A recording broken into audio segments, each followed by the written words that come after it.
My name is Sara Miller, and I run the Center for Electron Microscopy and Nanotechnology at Duke University.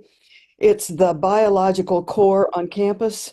There is a materials core, and they are very low schooled on biological, but very high tech on the materials. So I get most of the biological samples. And over the years, we have had the opportunity to work with, it's not advancing. There we go. Work with numerous hundreds of researchers, and they have brought all sorts of samples, some very minute, some very in dilute suspension, and a lot of them have been improperly fixed, abnormal, in other words, just plain old wonky. And not only have we had to learn how to take care of the picture taking of their sample, but we've had to learn how to keep up with it. So that's what I want to share with you this morning, how to process samples that are not routine. And the bottom line for what I want to tell you is that there may be useful information that can be gleaned from samples that are less than perfect. This is not a pleasing artistic spider web, but I'm sure it could catch a fly. So I have time only this morning for TEMs, not the other kinds of microscopies. And of that, I have picked two techniques that are popular: negative staining for particles in suspension and thin section for slices of cells and tissues. First, if you're going to look at a sample and compare it to a normal or a control, you need to know what that normal looks like. You need to be able to sorry, I'm talking to my husband. He's leaving, so tech support is leaving. So you need to be able to know what the sample should look like so that you will recognize if the specimen that you've been given is different from that. You need to know what the control is or what the untreated is to be able to know if you have a difference. And so for the newbies, for the hopefully a few materials peoples, we have a couple of examples here. On the left, we have negative stains, and these are lovely negative stains. They're perfectly stained. You see the background is a light gray, and this is a bacterium. The bacterium is too thick to see through, which is why we use negative stains only for thin samples. However, you can see that it does have pili, these little appendages around the outside, and it also has a flagellum, which if you were looking at this sort of thing might tell you something about whether or not it's motile and whether or not it's pathogenic. Below we have viruses. The stain collects around the edge of the particles and is evenly distributed around the particles. It also goes into the cracks and crevices of the virus and into the crevices of the capsomers or protein coat. And you'll notice that in some particles you can see that they radiate out from the center of the particle, hence its name, rotavirus. On the right-hand side, we have thin sections of brain cells. We have two. On the top left, we have one. Here's a nucleus. On the bottom right, we have another nucleus. Here's the junction between the two cells, and you can actually see the desmosomes between these two cells. Here are mitochondria. Here are ribosomes. These are microtubules inside the cilia and microvilli here.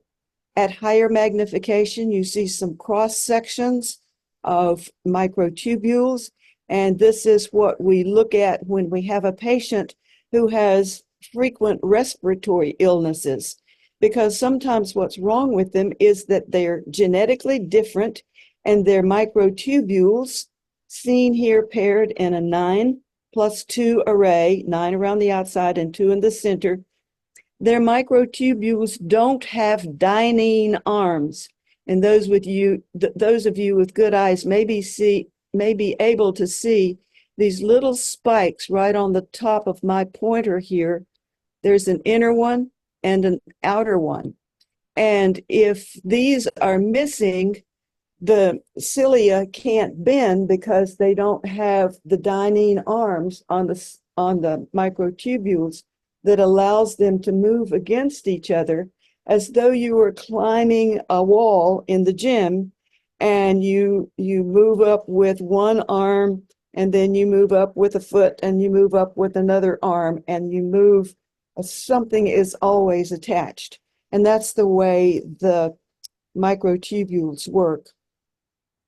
Negative staining is done with heavy metal salt solutions, usually uranium and tungsten, and there are more explained in the book Negative Staining by Hyatt and Miller. It happens like this: a direct negative staining procedure where we put the sample directly down onto a waxy substance is done this way. First, we clarify the sample. This may be stool, or it may be urine, or it may be tissue culture fluid, and we want to get rid of the big particles like cell debris, cells. If it's stool, it will be bacteria and food, so we don't want that in the way. We then take some of our sample and put it onto a waxy dental wax, and then put the grid with its film side down on top of the droplet. The film is usually Formvar or collodion that's carbon coated, and we let that sit for 2 minutes. We pick it up with forceps, wick it with filter paper, but don't let it dry. I repeat, don't let it dry. Just wick it, drain it, and put it immediately down onto the stain. We let that sit for 30 seconds. We pick that up, wick it again, and then put it in a Petri dish and let it dry for a few minutes. Then it goes into the microscope. It's that fast. You can do it within about 5 minutes. It works like this. The stain stains the background support film and the cracks and crevices in the viral particle, or the cell component particle, like maybe clathrin-coated vesicles or mitochondria or carbon nanotubes or whatever it is you're looking at. You can see that the stain is evenly dispersed around the outside on the support film, and it goes into the crevices of, in this case, the polyomavirus particle. Much the same way that the fingerprint goes into the finger paint goes into the fingerprints of this little boy. It's heavier in the crevices than on the ridges. Now, sometimes we have to take a little side trip. We can't do it directly. And so in taking the supernatant from our low-speed spin, we have to go around the block and do some concentration steps so that we get enough particles per ml to be able to see the viruses in the microscope. And you may know that you have to have about 10 particles per ml, not 10, 1 times 10 to the 6th particles per ml to see any by electron microscopy. So your solution suspension has to be fairly concentrated. In teal, we have some concentration steps. We can centrifuge it with an ultracentrifuge. Here are some examples. Here's a very large floor model. This would be mainly for tissue culture or some kind of cell suspension. This rotor takes 30 to 50 milliliters, and it takes a long time for this one to spin up and spin down. So the whole spin is about 2 or 3 hours. Mainly we use our tabletop ultra. We have 2 of these. The rotor takes about 3 mLs. And so we use this for stool and for urine preparations, and of course tissue cultures as well. The one I like is the Airfuge, made by Beckman. Beckman is the only one that makes it. You can gauge its size because this is my hand. In my hand, this little blue thing is the rotor, shown here at higher magnification. And the tubes are about a centimeter long. They hold 200 microliters. And so we can use small little samples for this rotor. And in addition, we have another kind of a rotor called an EM90, EM for electron microscopy, 90, because this rotor takes grids that are stuck to little squares of filter paper, and the filter paper sits up, straight up, perpendicular to the spinning direction, and the material is put into these sectors, which hold about 50 microliters. And that material is spun directly down onto the grid. The grid is then taken out, negatively stained, and put into the microscope. Another way of concentration is to use a filter. You can do this in a tube, or you can do it on a piece of agar. If you can't afford an expensive ultracentrifugation system, you can purchase these little tubes for about $10 to $15 a piece.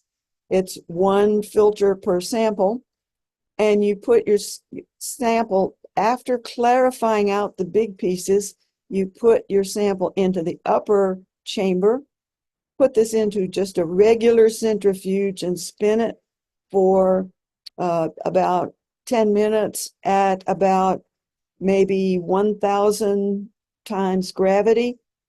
And the water, the aqueous suspension, goes to the bottom of this tube, concentrating your virus or other particles in the upper tube, which you then take out and negatively stain. If you can't afford $15 for one of these each time, you can use the poor man's concentration by making up some agar. This is 2% agar that you melt, pour into a petri dish, and it's about maybe a half a centimeter thick.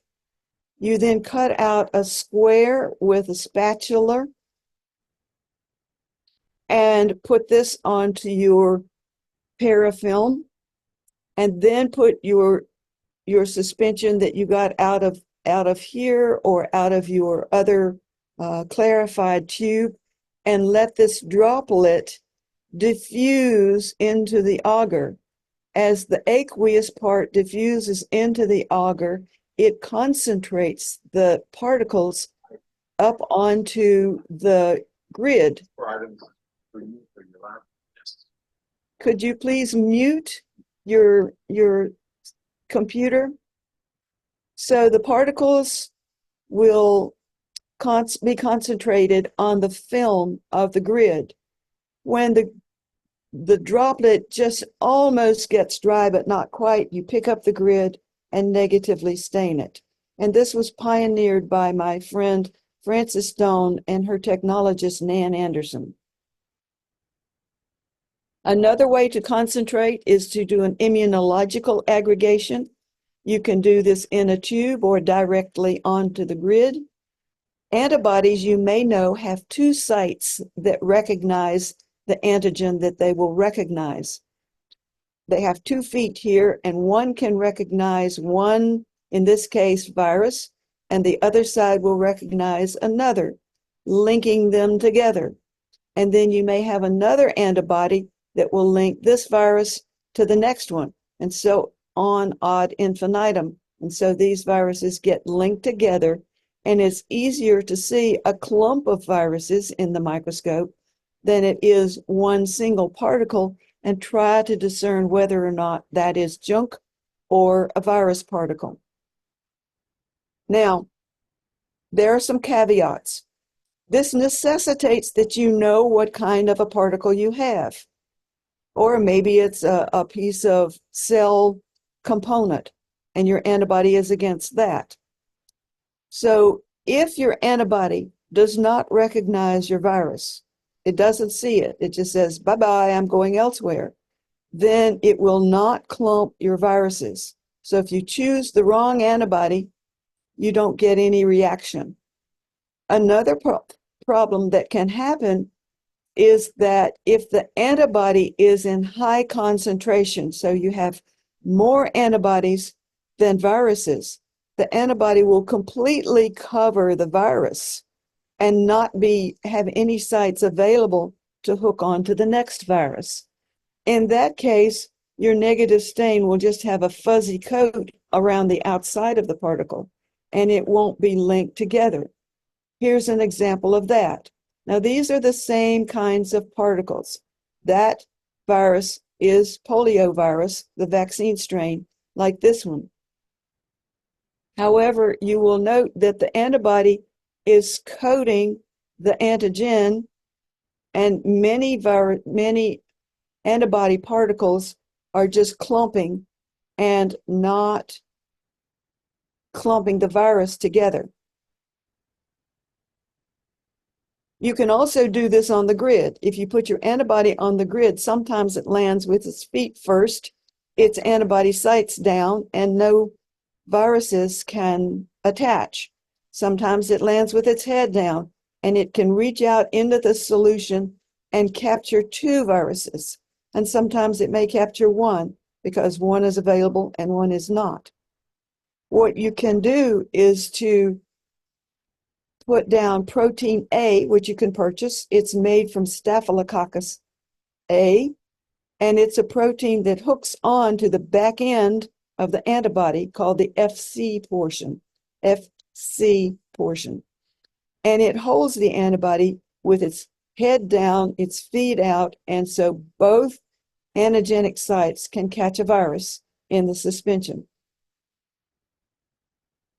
Now, here's another problem.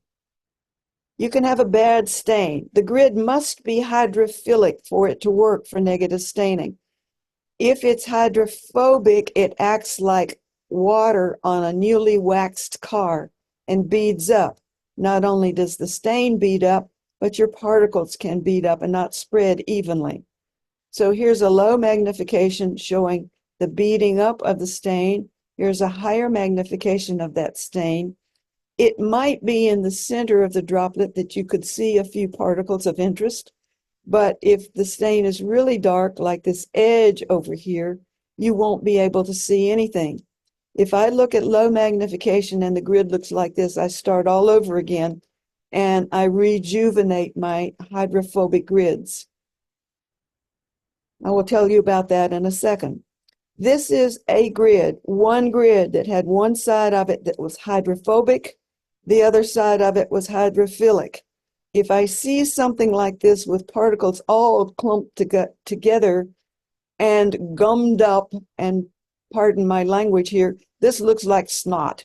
It's just gooey and is clumping the virus particles together. You can't really tell anything more than there's a virus on this grid. You can't tell anything about the surface of it, and in some cases, in this case, the stain has gone inside and it just looks like particles. You can't identify the virus. You can't say anything about it. On the other part of the grid, you see that the stain is evenly spread out. This is rotavirus again. I've already shown you a higher magnification of it. The stain stains the outside. In some cases, uranyl acetate goes inside, but this is a very nice spread. You see some junk up here, but you can see virus particles. Now, there's a way to rejuvenate your hydrophobic grids and make them hydrophilic. You can put them in a vacuum evaporator and glow discharge them. You can use Alcyon blue, a stain, bacitracin, an antibiotic, and poly-L-lysine, described in detail in our book, The Negative Staining book. Now, moving into tissue processing. As most of you know, tissue has to be sectioned, and to do that, you have to fix it, stain it, dehydrate it, infiltrate it, bake it, section it with a diamond knife, and post-stain it with another heavy metal, usually uranyl acetate and lead. Just a quick little comment here. We always put a label inside our mold before we put in the the resin that is the consistency of honey at the time. The tissue is this little black spot down here. And that way the mold is with its resin, once it's hardened, always has a label on the inside. Now, sometimes the sample is not good, and those can be for a number of different reasons, which I will discuss. Sometimes the tissue is not preserved in glutaraldehyde. Can be for a number of reasons. It may be transported from the operating room on a saline moistened gauze, and that is fine as long as it doesn't stay on the gauze too long. I would say a half hour would be maximum. It might have been stored by them in buffer, maybe lactated ringers, and that's okay if it doesn't stay too long, maybe an hour or so. They frequently have formalin, and sometimes we get things in formalin, and you can take it out of formalin and put it into glutaraldehyde.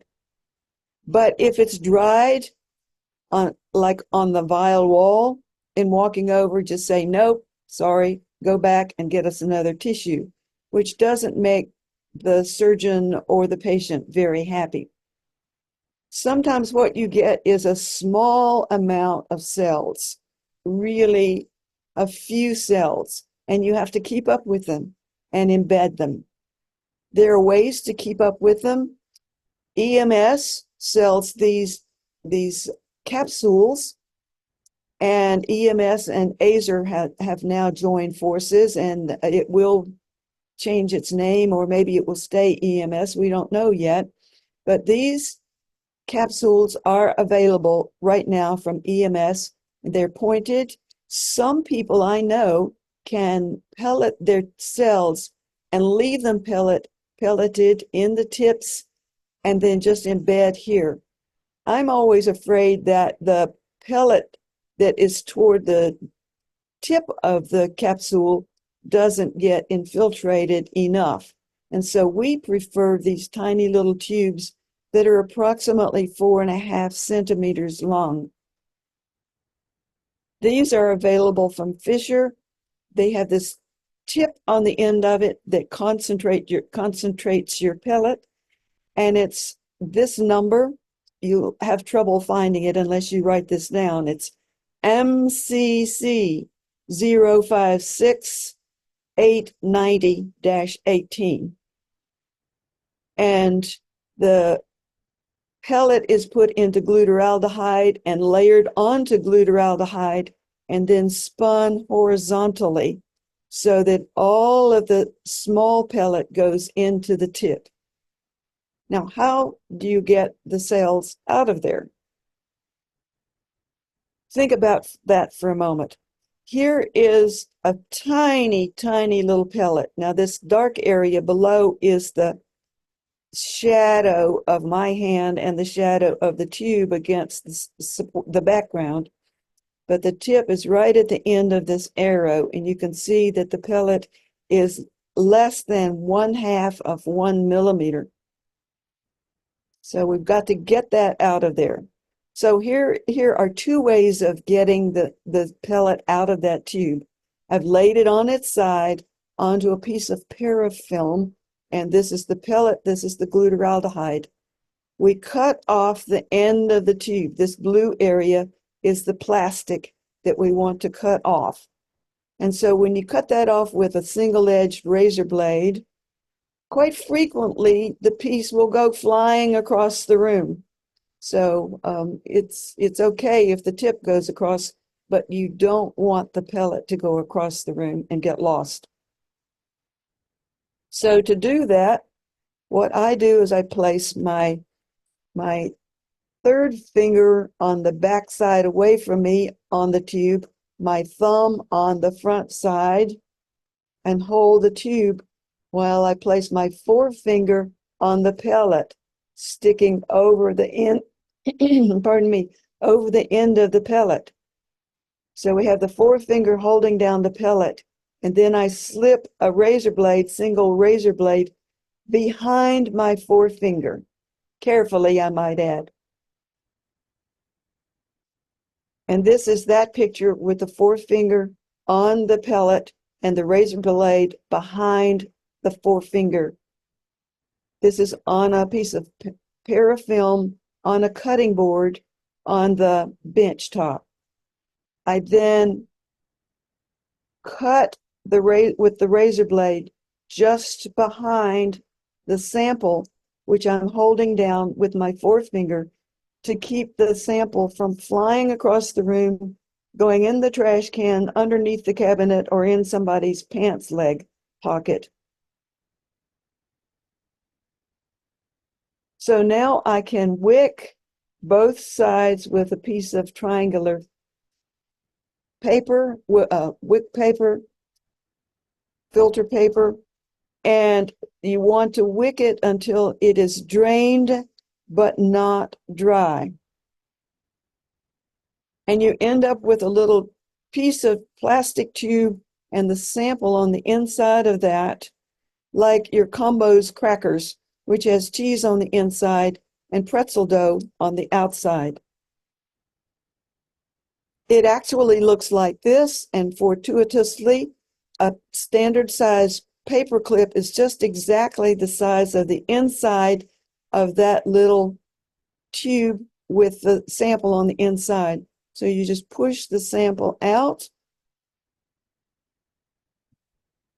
Now, my brilliant lab manager, Dr. Ferreira, does it a different way. He cuts off the tip of it, leaving the sample in the glutaraldehyde tube.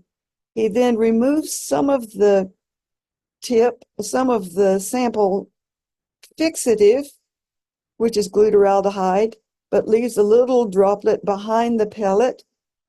And he does that with a syringe, long syringe, or a microtiter tip.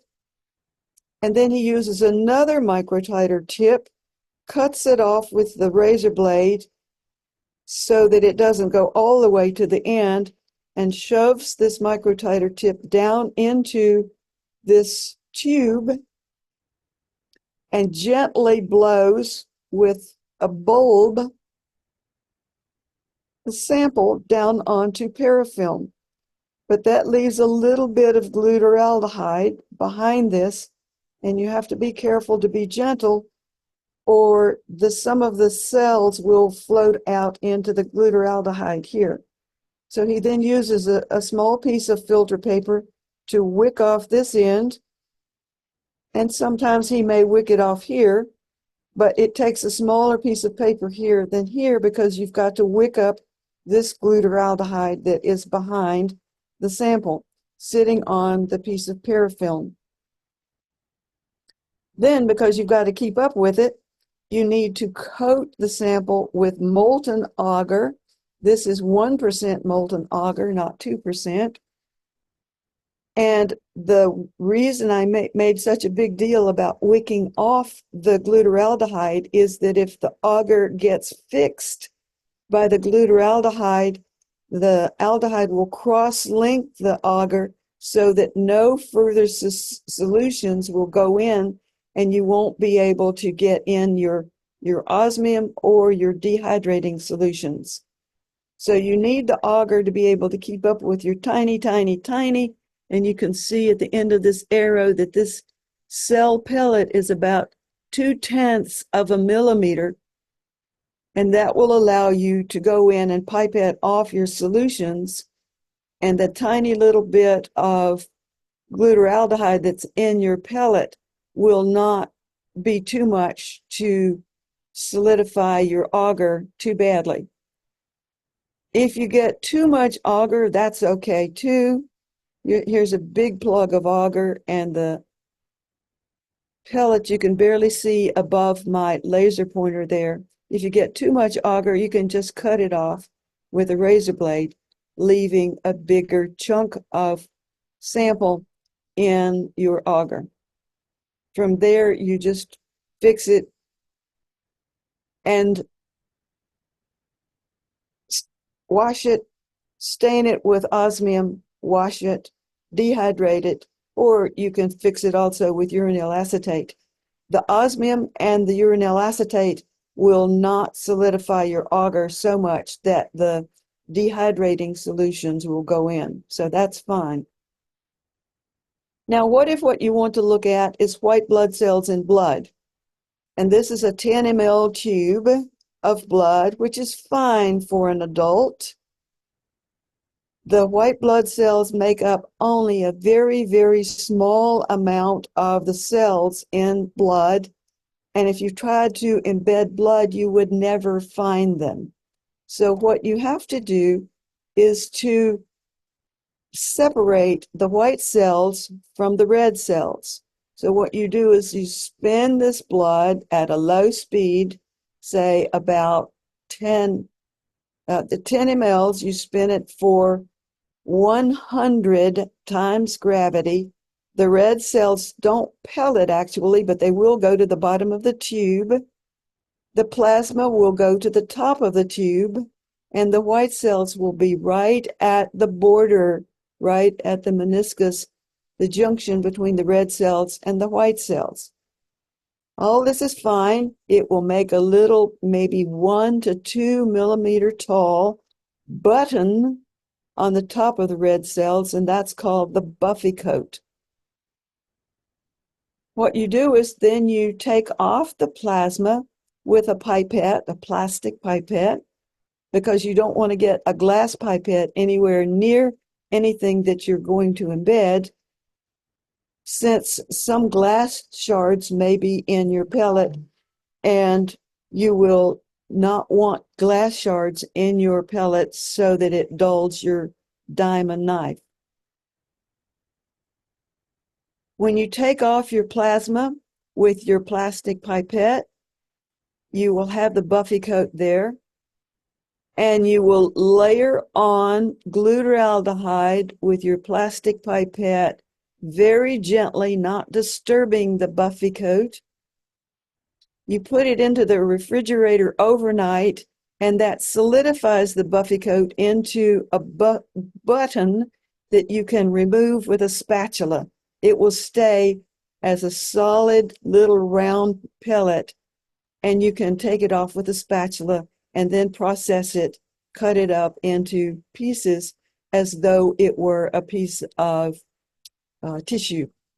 Now that's all fine if it's an adult. What if the material you get is 200 microliters of blood from an immature infant, a premature infant, and that baby doesn't have much blood to give up? So you only get 200 microliters. And this was the first time we'd ever received that. So we had to figure out how to keep up with it. We happen to have in the lab some plastic microtiter pipettes. So if you put the tip of the microtiter pipette up against the droplet of blood, the blood will go up into the pipette. And the blood used to be up to this level where the plasma is now. You spin it at a low speed. The blood is captured in there with a little piece of clay, this white piece right here. When you spin it, the blood goes to the bottom, the plasma goes to the top, and holy Hannah, now what do? We've got it separated. We know that the buffy coat is between the two the red cells and the plasma, but how do we get it out? So we had in the lab a gel loading syringe, a very long syringe with a flat bottom. So we then removed the plasma down to just where the red cell pellet was, and then we emptied the pipette, the syringe, and added very carefully the glutaraldehyde on top of the buffy coat, and then put that in the refrigerator overnight. So we knew we had a buffy coat, we just couldn't see it. The next day, we removed most of the glutaraldehyde, and we had a little scorer in the lab hacksaw will work just fine. So you make a little score here and break off the top of that tube. You break off the bottom of the tube where the red cells are. Now remember, the red cells aren't fixed, and you need to be holding this with gloves because it could be pathogenic, and we handle anything from any kind of a patient as though it were pathogenic and use universal precautions. So these are just precautions. And we took off the little area right above the red cells and embedded that, and we're able to see the buffy coat with the white cells. So those are tiny cells processed very carefully.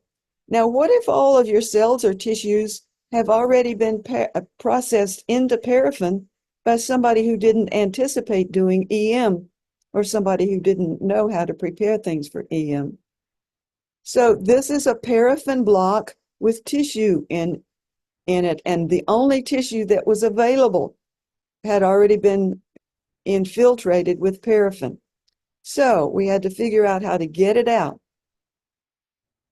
We cut it out with a scalpel, deparaffinized it in xylene, rehydrated in a reverse procedure with ethanol, glutaraldehyde fixed it, osmium stained it, dehydrated it, and then epoxy embedded it. Now, just to show you, remember I said that you need to know what the normal looks like. This is a kidney glomerulus, and you don't have to know what a glomerulus looks like to know that this is a nice picture. It has lots of shades of grays. It has some blacks and some whites. And you don't have many whites, but you have a few, and that's fine. You'll also notice there's light gray here and some darker grays here. This is a routine fixative preparation of a kidney preparation from a patient that has antibodies in his blood more so than he should. He may have a blood malignancy. And the blood, this is a capillary. The blood flows through this capillary. Here's the endothelial cell on the inside of the glomerulus. And this is a white blood cell with a nucleus. The blood goes through into the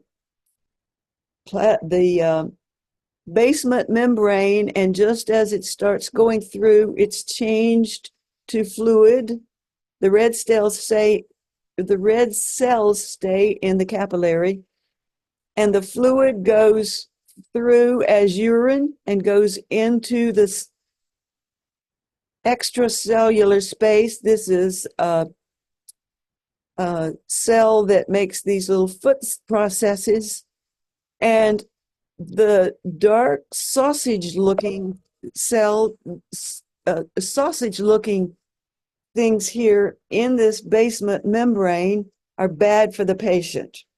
He or she has a collection of these fibrillar things that are clogging up the basement membrane.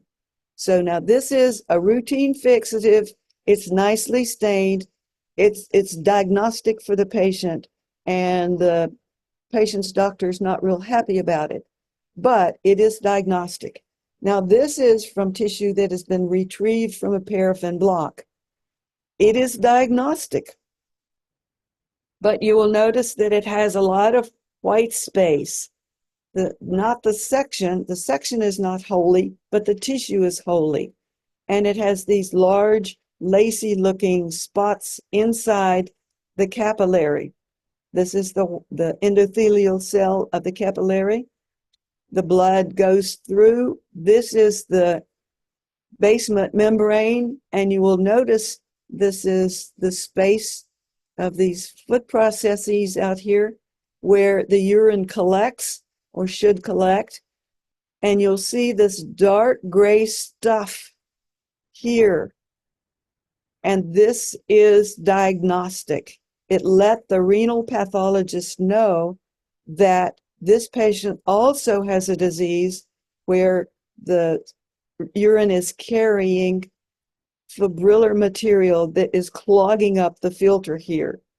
But the block doesn't look so good. However, it is diagnostic. Can you do autopsy material? Yes, you can.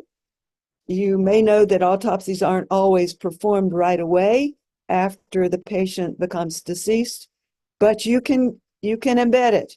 This was a patient that we had, a small baby that died, but in life we knew that he had a parainfluenza virus that infected his lungs, and tissue was embedded for light microscopy that was lung, parenchyma, epithelium, and the bronchial mucus glands. And this brown stain tells us that his lungs did have parainfluenza virus.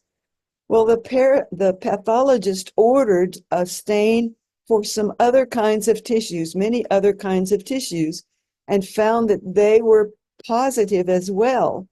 And her question was whether or not this was a cross reaction between the antigen, the antibody that was staining some antigen in these other cells, or whether these other tissues really were positive. And she asked me if I could look by electron microscopy for parainfluenza virus. And I said, well, I don't think it'll work, because not only is this autopsy material, but it is paraffin embedded material. That's the only material they saved. They didn't save any in formaldehyde, which would have been better. But why don't we try it? Let's just take a look-see. And we embedded some of this other tissue.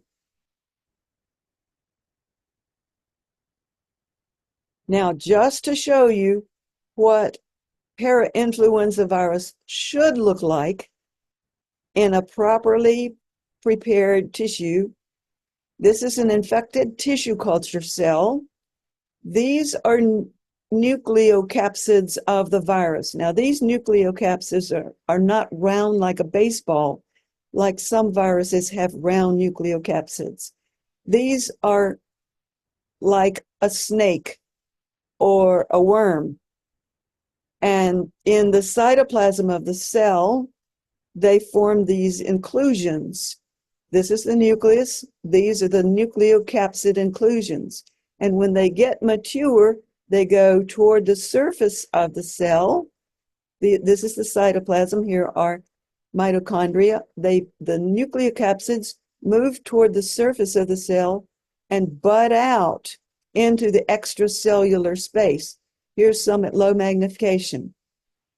Here's a higher magnification of the virions out here. Some here, some here, here, here. Virions mean the whole complete virus. These are nucleocapsids of the virus, which are some nucleic acid and some proteins that hold it together. The virions constitute the whole virus, the infective particle.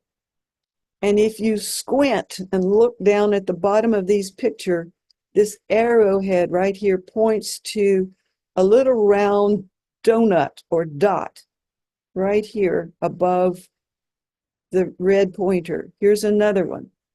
And so what these are the nucleocapsids, like this over here, cut in cross section, and you'll see some cut in cross section right here. They're little dots instead of snakes. So this is a nicely prepared sample.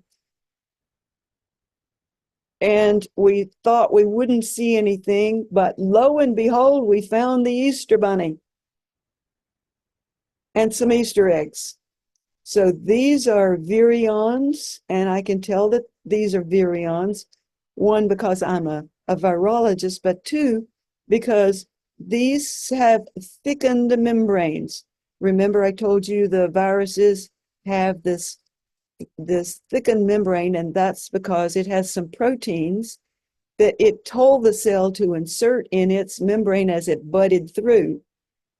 The regular cell membrane is thin, seen underneath my pointer here and underneath my pointer here, whereas the virus membrane is thick. This virus membrane is thick. Here's the cell membrane is thin, and here's the virus membrane thick, pointed to by these arrows, and here by these arrowheads is the cell membrane. And you can see some little dots on the inside of these particles. So we were able to demonstrate that the patient could be demonstrated to have viral particles in tissue that was not properly fixed. Can you embed frozen specimens? Of course you can. Can you see something? Maybe. It depends on what you're looking for. If you're looking for cell organelles, probably not. You don't see much organization in the cytoplasm. This is bronchoalveolar lavage from a patient that had a herpes virus in his lungs. These things are nucleocapsids. In this case, they are round like a baseball, not wormy looking like the previous one we showed. You will see two particles at the ends of these two arrows shown at higher magnification at the bottom right here. These are herpes virus nucleocapsids, not whole virions, but nucleocapsids. So we were able to demonstrate in BAL, bronchoalveolar lavage, that this frozen sample had herpes virus in it. Now, what if all of your tissue has been cut into sections on the slide and stained by H&E? This was a patient that had a virus, and the pathologist was astute enough to know that one section on that slide had viruses. Pardon me. But only one section. And she said, Sarah, can you look at this for me? I think there's a virus here. And long story short, I said, yes, you do have a virus there, I think, but it's not the virus that you think it is, because this person was not a virus expert. The virus was in the wrong place in the tissue. And she said, well, why don't you do EM and let's look and see where it is? I said, well, do you have any tissue? No tissue saved in formalin. Do you have the paraffin block? No tissue in the formalin block, because they had cut through all of the tissue that showed the virus. And so these were paraffin sections that had already been sliced with a regular microtome and stained by H&E. So it had been beaten up twice. So we said, okay, we'll try. And my wonderful technician, Henry Estrada, was able to take it up off the slide, and we looked at it and diagnosed it. How did we do that? This slide has a cover slip on it. So we had to mark with a magic marker the slide, the area on the slide that had the section that was of interest. We turned the slide upside down, so this is the back of the slide, and scored it with a diamond scorer, because we knew that the magic marker would come off when we put the slide into xylene to get rid of the cover slip. Now there's a caveat here. You can't pry off the cover slip. You have to just sit and wait, maybe overnight, until the cover slip just falls off. If you pry it off, the tissue can be torn off the slide and you will lose it. You then put your slide,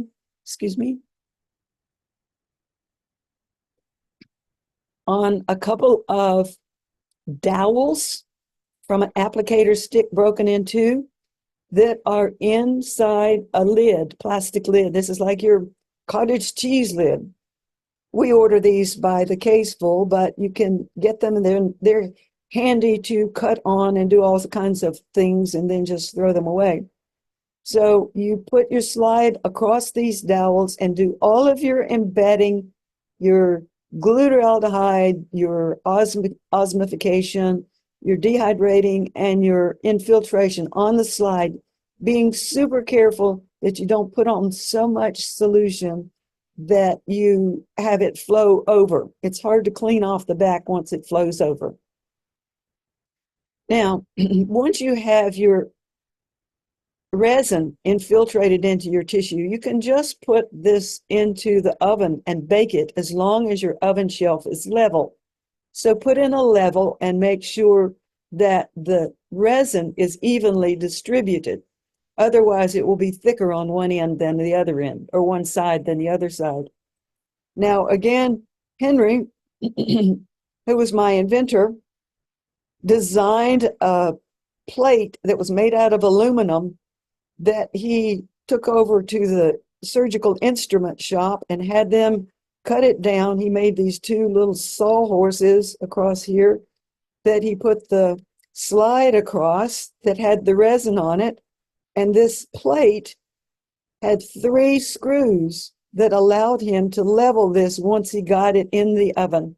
And you can put a little round leveler on top of this so that it's perfectly level and your resin is perfectly smooth across the slide. He called it eye level. He was a punster.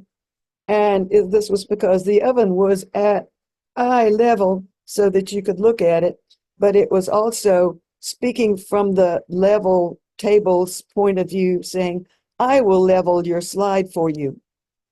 So now we have the slide baked and the resin is on the slide. How do you get it up?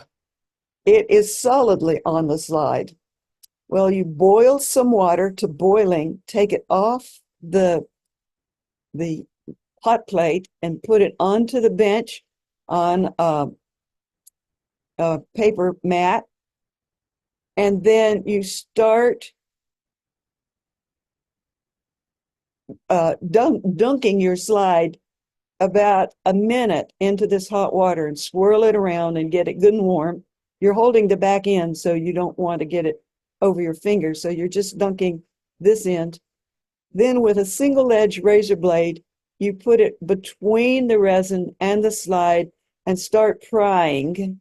The resin will be soft and you can pry it up a little way.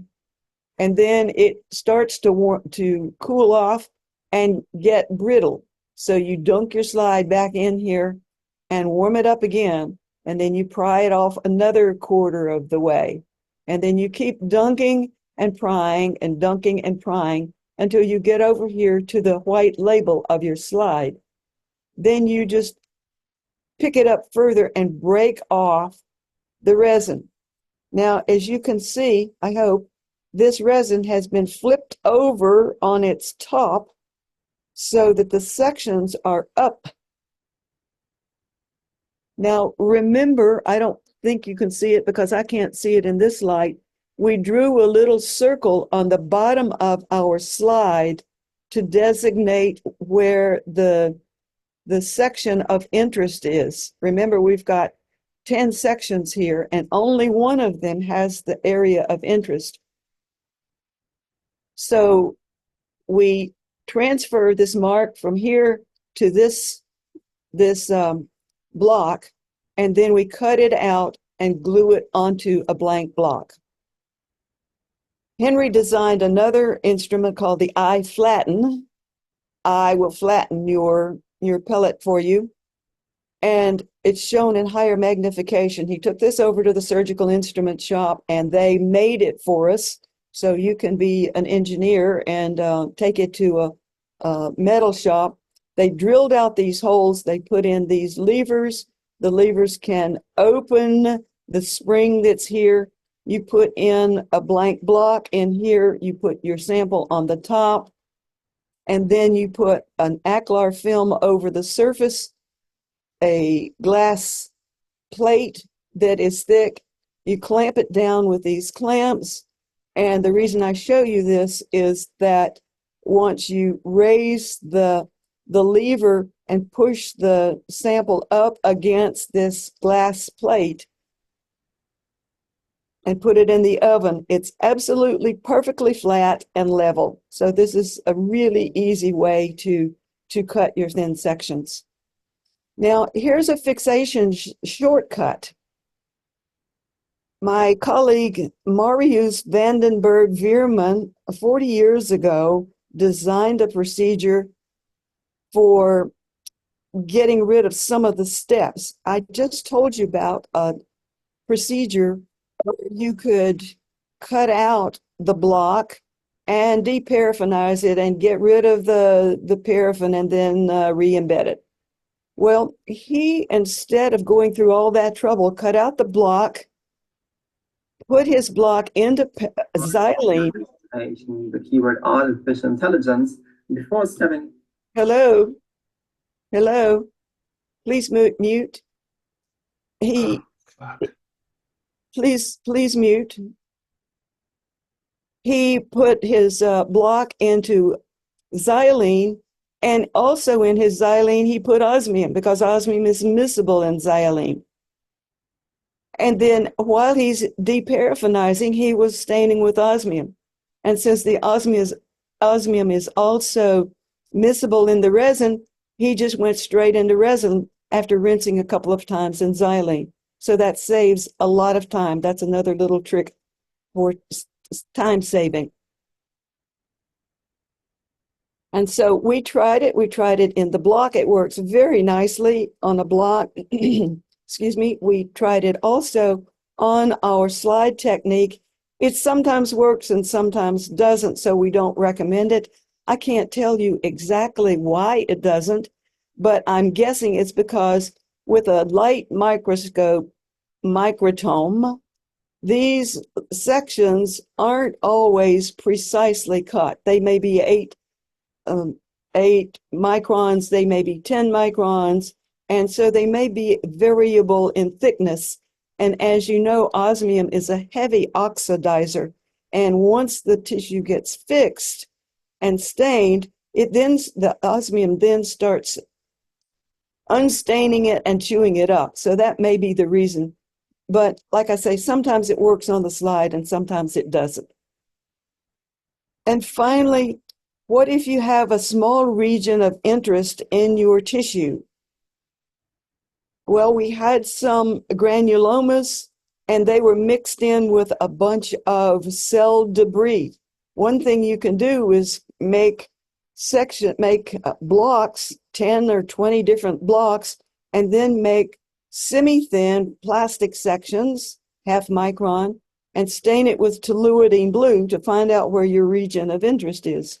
But that takes a long time, especially if you have to cut 20 blocks to find something that you're interested in cutting thin sections of. So what if you could take a whole mouse brain and cut wet tissue and identify infectious areas in that whole mouse brain or sections of that whole mouse brain? So we took a vibrating microtome, and this happened to be a vibratome. There are others. And this black well here is shown in higher magnification here. This gray thing is the tissue. It's a razor blade chunk of mouse brain that was about 1 centimeter by 1/2 centimeter by 1/2 centimeter. And in this tissue, we wanted to see if we could locate the area of interest. This is a special razor blade that goes back and forth and back and forth. The stage goes forward and makes sections that can be as thin as 50 microns or 50 micrometers. Or you can make 200 or 300 slices.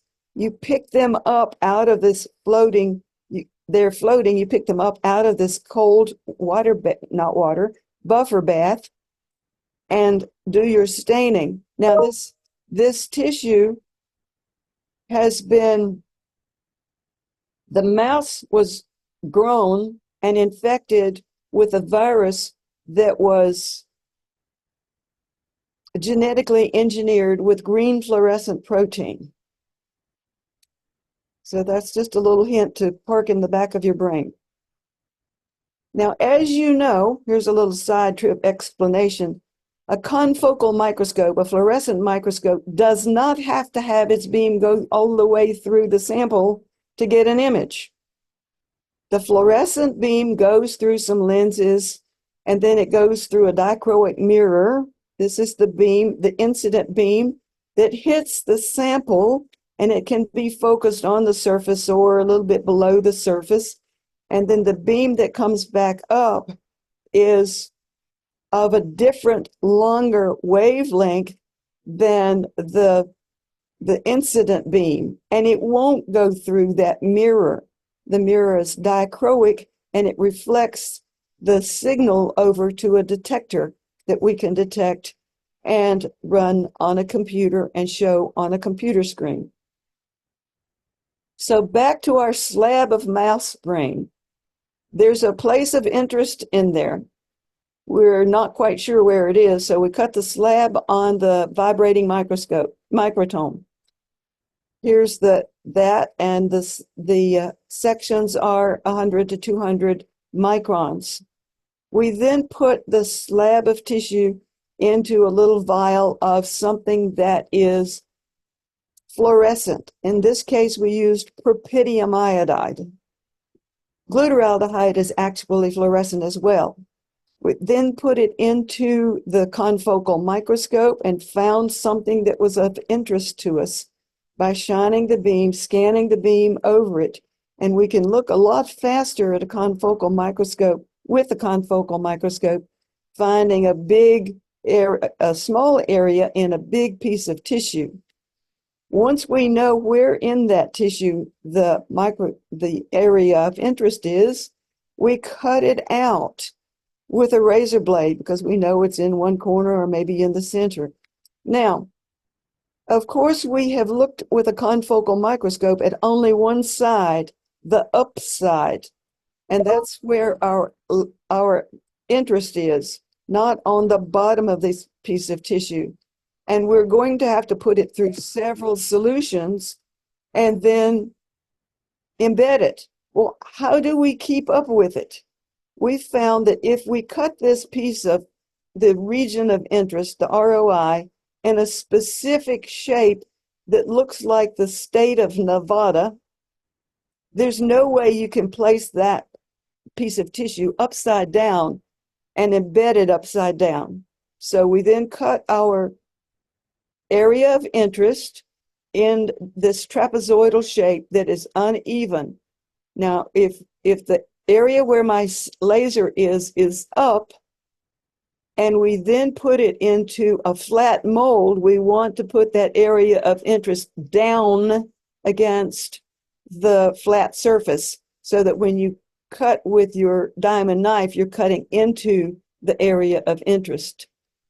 Alternatively, you can put it between your piece of tissue between two pieces of Aclar film and embed it flat, and then peel up the Aclar and glue it onto a block. So that's what we did. And here's our confocal picture of it. This is the confocal image of an infected kind of a herpes virus. And you'll see an infected cell here. The reversed image, black and white reversed here. There's an inclusion, a viral inclusion in the nucleus as a landmark. There is a little half moon here, a little blob here, and a blob here. And when we looked for that particular cell by electron microscopy, this is that very same cell with the inclusion here. And wouldn't you know it, that half moon fell on a grid bar. But here's that other landmark shown here. And when we went to higher magnification by electron microscopy, these are the nucleocapsids in the nucleus, the baseballs, and the whole virions in the cytoplasm. If you can't afford an $80,000 or $100,000 confocal microscope, you can buy a night C fluorescent light and use a dissecting scope. These mice were grown with green fluorescent protein or DS red, and you can see you can make them glow. These are live mice sitting under a dissecting microscope. You can do it with a regular light microscope. These are kidney glomeruli fluorescing, and these are the same sorts of things that I showed you before by electron microscopy. And so a couple of closing thoughts for success. You have to know what you're doing. You have to know how to prepare negative stains in thin sections. You have to recognize hydrophobic grids and bad stains when you see them. You need to know cell architecture so that when you have something that's not normal, you will be able to differentiate. And that means going to the literature to find what your area, your region of interest is going to look like. You need to distinguish between that pathology and preparation artifact. Did it get screwed up by the way it was handled, or was it pathological in the tissue? And to end, I'll say, don't give up when you get a less than perfect sample. If they come in, they still may be useful. So the bottom line is, despite some prickly issues, useful data may be obtainable and worth the effort. So here are prickly issues in this case. And if you need to ask questions, then that's how to get in touch with me. And I'll be happy to answer any if there are people who have more time to stay and ask. So thank you for your attention today.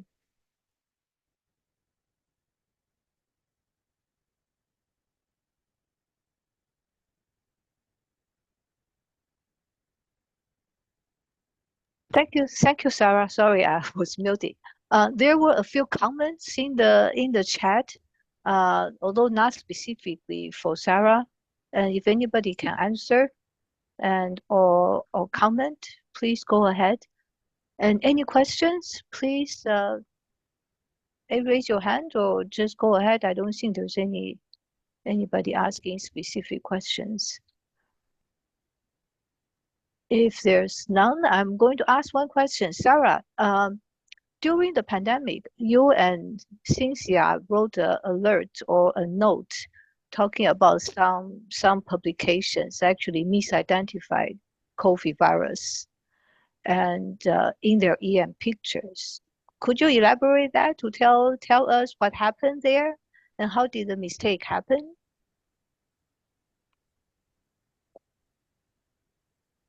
Do you still have my voice? Yes. Okay, good. I had forgotten whether I muted it.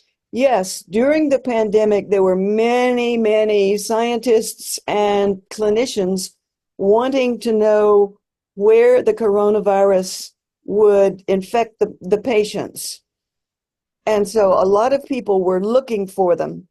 And many people said, oh, well, we can only see coronavirus by electron microscopy. Let's do EM on them. And they sent all kinds of tissues.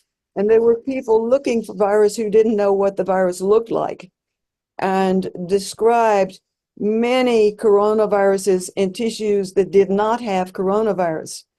There was lung and heart and liver and kidney, intestine and brain and big toe, really big toe, chilblains of big toe.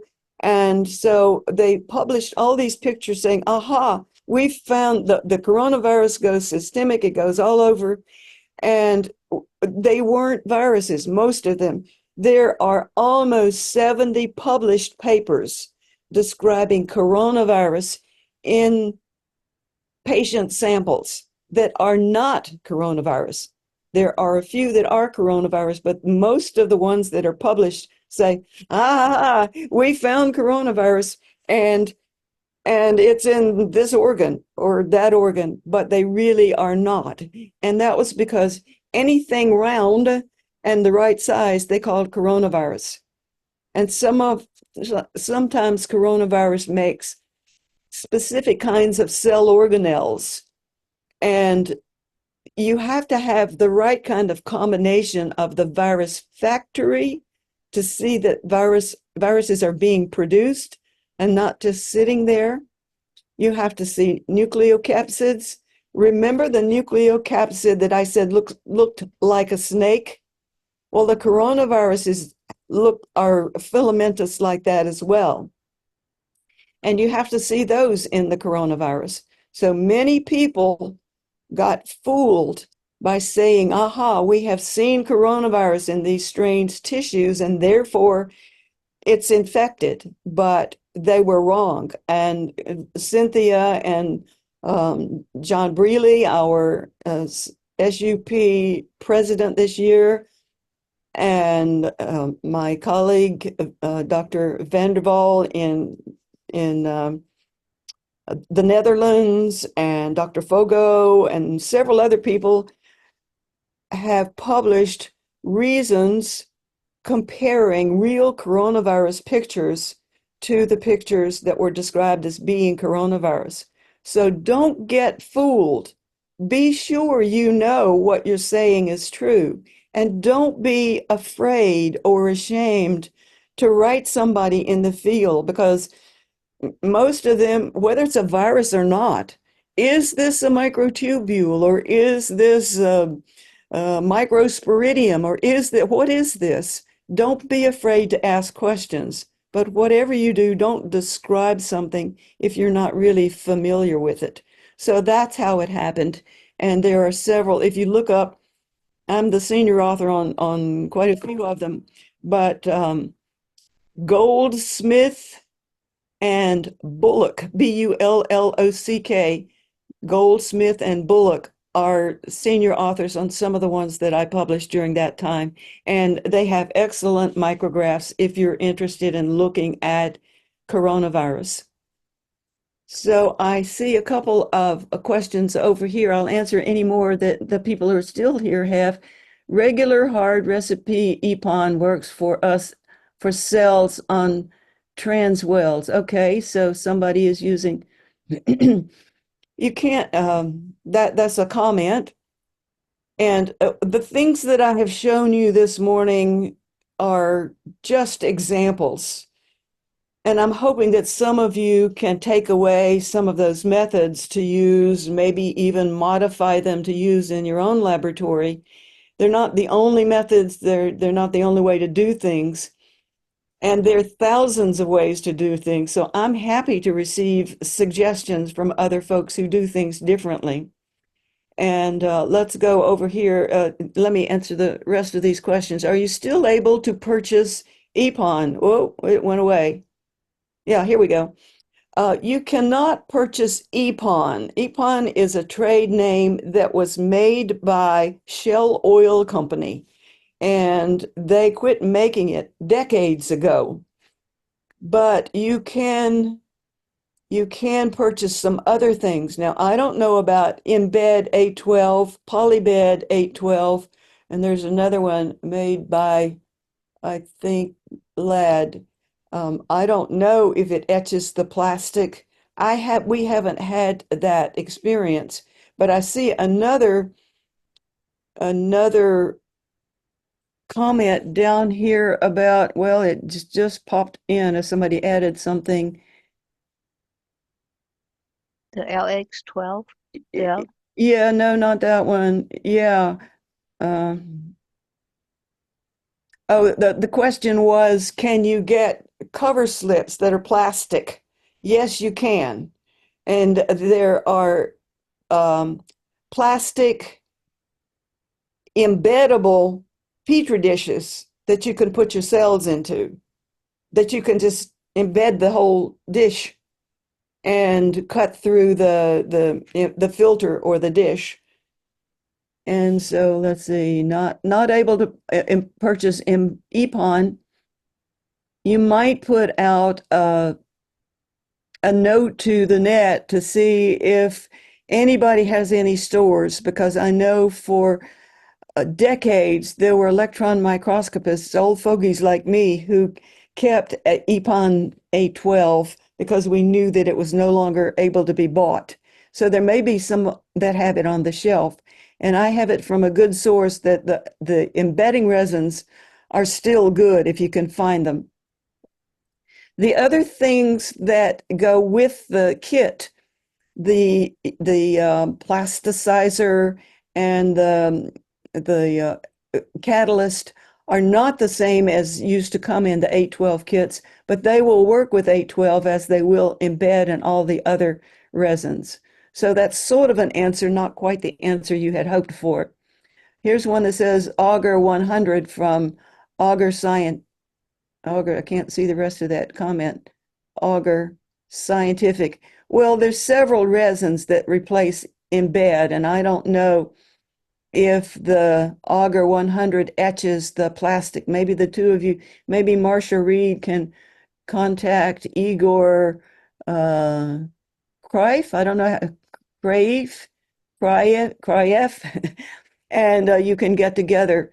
If you can ask Ruching the emails and maybe get together. That's another good thing about this forum. Eponate 12 Pella works. We use on multi-well plates for monolayers. That's a good thing. Thank you, Jeanette. Thank you for all the helpful advice. I don't use Epon 812, but Christine, Lacey, maybe you can get in on and let us know if you try this. What is Dina Shri? Are there any alternatives to heavy metals? Oh yeah. There is one. I don't recommend it. There are lots of people that don't recommend it, but I do know people who work in places in California that cannot use radioactive materials, and uranilless stain replaces uranium, and it does work. We don't use it, but there are people who do use it because they're not allowed to have in their lab uranium. The uranium is the best stain. Sometimes we don't even use uranium. We have gotten away from it for the clinical material because it cuts out on a step. And morning, say by 10 o'clock, we will have thin sections in the microscope by early afternoon and pictures to the pathologist by the end of the day, about 36 hours after the tissue comes in. And we don't need the uranyl acetate to cut kidneys. We don't use it ever for muscle because uranyl acetate obscures some of the things that might be in muscle that we would want to look at. And it just using the glutaraldehyde and the osmium works just fine for us. There are rare occasions when we will use the uranyl acetate for an in block stain, but mostly we don't use it at all. So there are three different answers. Don't use it, or use uranium, or use uranyl less. I hope that answers your question.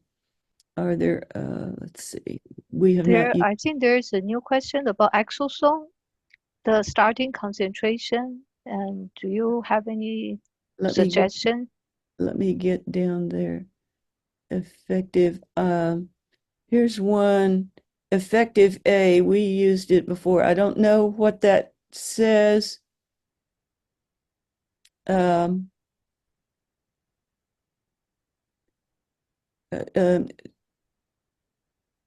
Jeff, I can't read all of your remark, so if you want to just open your mic in a few minutes and I will be sure and answer it if I can. Phosphotungstic acid, PTA. This is routinely used for negative stain. I don't use it for thin section, but we keep it on hand. PTA is good for some things and not good for some things. We use routinely uranyl acetate for clinical samples. I like it better because it's a smaller molecule. And if you're looking at proteins rather than viruses, which are bigger, PTA and molybdotungstic acid are finer granules, and you can get higher resolution or smaller particles. Now, PTA works well. It works particularly well for when you have things like buffer that is maybe phosphate buffer or tris buffer, because uranyl acetate precipitates out if you have very much around, and you'll get this muddy mess. It just looks like the mud flats. And so if you have a sample that is in something that precipitates out with uranyl acetate, you can go to PTA. The caveat that I can tell you is that you cannot let it sit very long. Sometimes if somebody comes in and asks a question and you let your uranyl acetate sit on your preparation for negative stain too long, it's very forgiving. You can let it sit a couple of minutes and you turn around and, oh yeah, how was your beach trip last weekend? And then you turn back and it's been 2 or 3 minutes. Uranyl acetate is probably going to be fine, but phosphotungstic won't. Phosphotungstic acid will just make everything dark black, and you'll just have a black grid and you won't be able to see through it. So yeah, we use PTA for certain things. We routinely use uranyl acetate for several reasons. No precipitate, longer storage life. Well, maybe longer storage life. We store our uranyl acetate forever. We store it in the dark, and we don't use if there's a precipitate in the bottom of the uranyl acetate, we make sure not to stir that up, but we use it like forever. And before Henry retired, I mentioned him as my technician at one time. He would even reuse uranyl acetate. He would take up the drops that he would use for a post stain and save it, because it's expensive and it's radioactivity going into the environment. And he'd put it in a bottle and just be sure not to stir it up. And he would filter it through a small filter, tiny little filter, syringe filter, before using it. But he almost didn't throw it away. So I don't know about the storage life. We don't have any problems with uranyl acetate. We don't save PTA.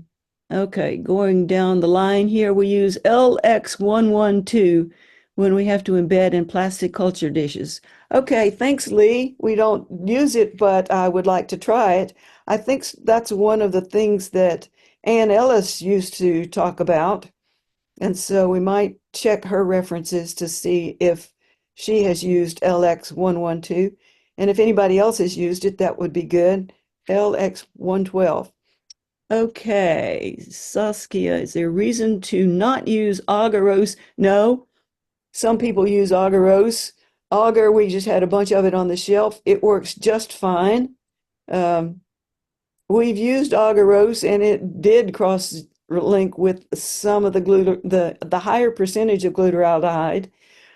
So after going to all that trouble, we don't want to. If you say it doesn't cross-link, that's fine, but you don't want to get it all stained up and find out that it has not been dehydrated well, because the surface of the pellet has been glued up with cross-link and doesn't go in. So congratulations. Are you, let's see, Saskia Baker to everyone.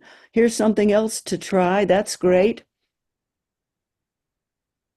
And so, yes, we can use agarose or agar. I would just not fix either one of them with glutaraldehyde.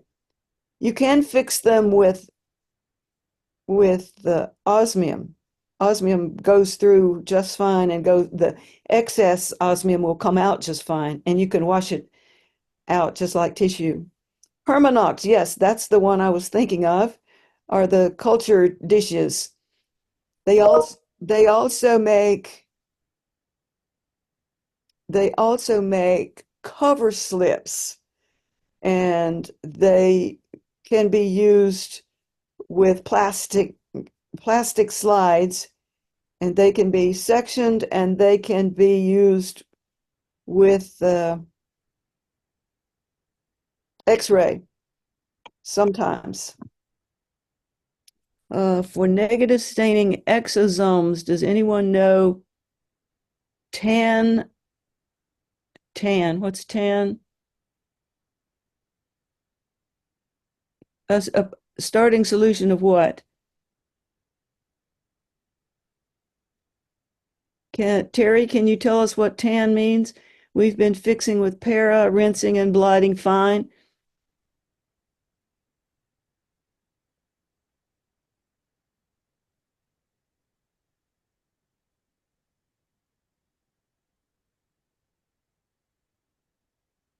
Well, we don't fix the exosomes. We just put them on the grid and fix them with uranyl acetate. Now, I don't fault you for fixing them. I don't know why you're having so much trouble, but we fix it. We even have a publication where we fix some exosomes with uranyl acetate. And you just put them on the grid, let them sit for a while, drain them, and they were in a buffer where we had to wash them once with water, so we just did that one time. We stained them with uranyl acetate. Now, remember, uranyl acetate is a fix. It intercalates into membranes, and it will go inside the membranes if they're empty. And the exosomes quite frequently are. But we got enough data to show what size they are. I don't know the question that you're asking, but I would be happy to talk with you to work out. Maybe I'll learn something and you'll learn something. So Terry, if you want to email me, I put my email up in the last slide. It's easy to remember. It's Sara M, SARAM at duke.edu. So let's have a conversation if you care to. Sarah, I think Yes. Terry's question is, what's the starting concentration for exosomes that you Well, recommend? okay, A good okay, concentration. okay, good. I didn't know what the TAN was.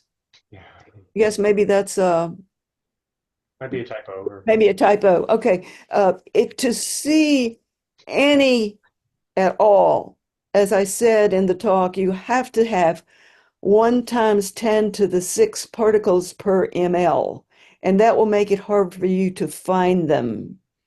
But to see a really nice concentration somewhere around 10 to the 10th, you can see 10 to the 9th, but 10 to the 10th, if it's too thick, you can always dilute it.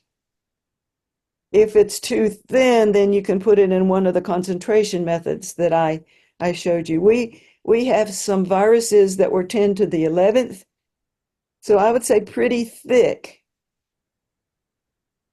But there are ways to concentrate the thin ones, and there are ways to dilute the thick ones. Now, if you want to make life easy for yourself, you can use a buffer like ammonium acetate that is volatile, and you don't have to wash it away. It won't precipitate out with anything. You can just, it just evaporates. So ammonium acetate is volatile.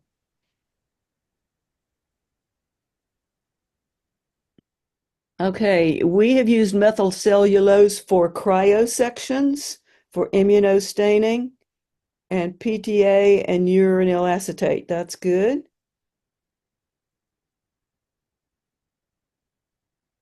What is your percentage of methyl cellulose? For cryosections, I think we used about 3%. but I don't remember. It's been decades since I've done that. This is Stanislav. If you could send us a text to say what that is. I'll just jump in. 2% typically. Okay, 2% sounds like a reasonable percent. Thank you. But yeah, you need like let it sit in the fridge for 2 days, spin it at 100,000 Gs for a couple hours. So it's a process. I understand. I was going to mention that. We had to do that when we were cutting cryo sections because it doesn't all dissolve and you get garbage in your sample if you don't purify it by just spinning the heck out of it and getting rid of the big pieces. And it doesn't dissolve right away, so you have to stir it in the fridge for a long time. Okay, thank you. That's useful. Okay, what else? Thank you, Lee. Good to see you here. Eppendorf tubes for concentrating samples. Yeah, we do it all the time if we have enough sample. I didn't show you the easy ones. If we have enough cells and we get a big enough pellet, we can just use the Eppendorf tubes. They come in 1.5 mLs and 0.5 mLs. But when you, Doug, when you do your embedding in the Eppendorf tubes, do you resuspend the samples, the cells, or do you just leave the pellet in the bottom of the tube? Yeah, we leave the pellet in the bottom of the tube. If it's large enough, we'll take a sharpened stick and just dislodge it so we can, Right. Put it in a flat mold. But if there's not much there, we'll just leave it at the bottom of the tube and polymerize the epoxy in the Eppendorf and then pull the epoxy out of the Eppendorf after it's polymerized and then just cut the very end of the tip. Yes, that works quite well. You have to make sure if you're putting it in a big Eppendorf, you don't fill it full or the diameter is huge and you won't be able to get it into the chuck. But you can fill it part of the way full and that works quite nicely. But Doug mentioned a key point here is your pellet can't be really thick. Remember that solutions go into the tissue at approximately 1 millimeter per hour. And so if you've got a millimeter cubed sample that's in a pellet, it might be that your solutions don't go down that far if you don't give it a long enough time. So I've done this method and it works quite well. You just have to know what you're doing, as I'm sure you do, and not do really fat pellets. Anyone else? Oh, here's some more. We keep going. I can stay as long as you want. Sara, yes. I propose we close at 10:45, and I Okay. will upload the chat and on the Okay. webpage so people to access because there are some information people provided. Yeah, I think I do have a question to yeah. you about the Beckman airfield. Is he still selling it? I just did a quick look, and I actually never saw one. So I don't know because we have two and they're both still working and one of them is about 30 years old. So the other one is about a decade old. okay, it is an interesting instrument. I was really interested to see that small rotor that you showed. Yeah. Oh, the EM. Oh, yeah, we use that. But that's the only usage for this instrument, or did they design it for other things? Oh, well, anytime you have a small pellet, a small volume, like tears. We look at tears for viruses, and you might have 50 microliters, and they may be very few in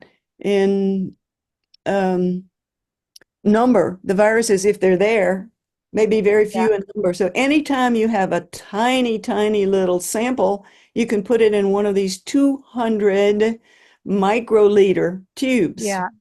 Or if you want to put it directly onto a grid because you have only 50 microliters, then you can put it into the EM90 rotor. Or Yeah.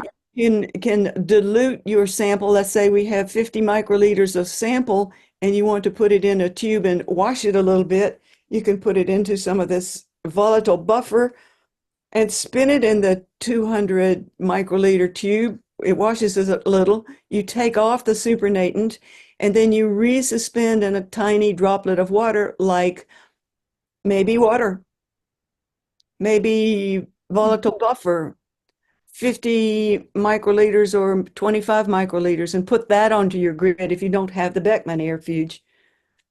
Yeah, yeah. I saw they have some selling eBay for like $400. But if it works, if you can get them to guarantee, that's a deal, because I paid $12,000 for the first one and about $15,000 for the second one, and I'm sure they're 20 now. Okay, any other question for Sarah?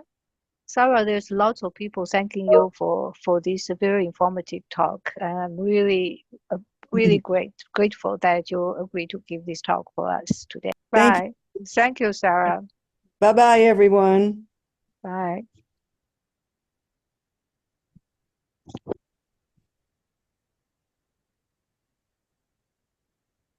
So Tom, we can stay on for a while and Yep. just That was wait great, until Sarah. Perfect Yeah. job. Thank you. I was trying to leave them leave the meeting, but I didn't get my finger down on the button Ah. soon enough. Do I need to stay on? Or are you in? you don't have to stay on. Yeah. If you'd yeah. like to talk about anything, you're certainly welcome to. Yeah. Yeah. I can always talk. Okay. I Thank think you. I Relax, work. and you deserve a good break today.